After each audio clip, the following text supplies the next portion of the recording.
We're going to talk about someone incredible now, because while many sports have seen their stars knighted for outstanding achievements, Rugby League has gone without such an honour in its 130-year history.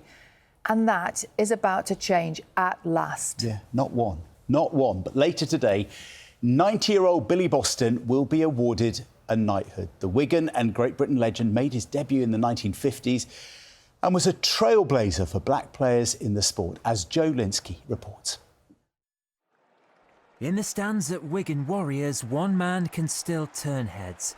Billy Boston now is 90 years old, but as he watched his old club, a whole sport saluted.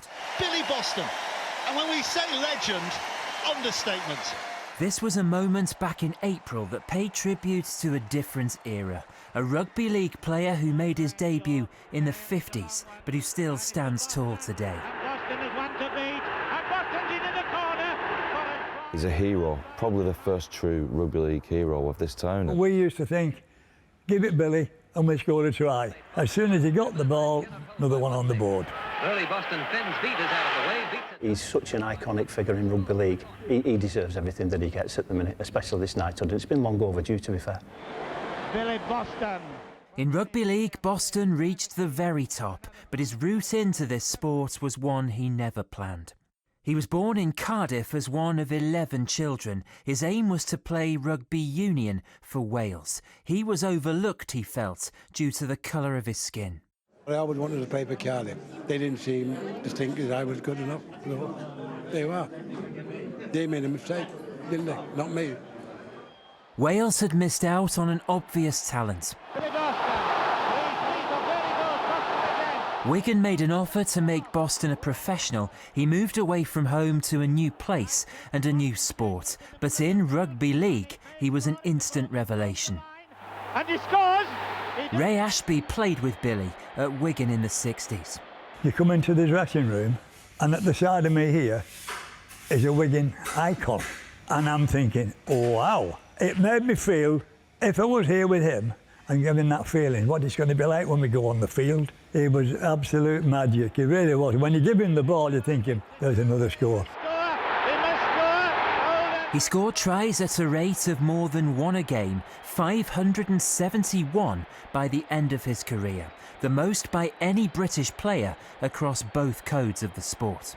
Each sport got these iconic people, and there's no doubt at the top of ours is Billy Boston, the guy who we all aspire to, and is the figurehead of this organisation. A symbol of what rugby league could be. Very approachable, and like I said, very, very generous with his time, which made people warm to him. I mean, people talk about legends, and it's probably used wrongly in a lot of cases, but Billy Boston is a legend both at Wigan Rugby League Club and the town itself. There are 3 statues of Billy Boston around the UK. In Cardiff, where he was born and overlooked in rugby union. At Wembley, where he scored so many tries for Great Britain. And here in Wigan, his adopted home, where he became a superstar. It's nearly 60 years now since he last played for the Warriors. But rugby league finally has its first night. This is a massive moment for Billy, for his family, but also for the sport of rugby league. It was formed in 1895 and it has never, in its whole history, had a knighthood to anyone who's played in it.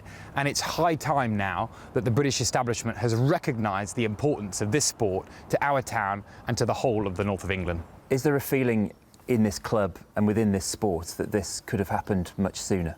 Yeah, listen, I think so. You know, he's well into his 90s now, and like I said, you know, if he would have got knighted 20 years ago, I think everyone would have agreed that's the right thing to do. But there are others as well. There are others within our sport who have done things on the field and off the field which perhaps should be getting recognised more. Everybody out there you talk to, it's always Billy Boston, the greatest, and they sort of say, as I've said, he deserves a knighthood.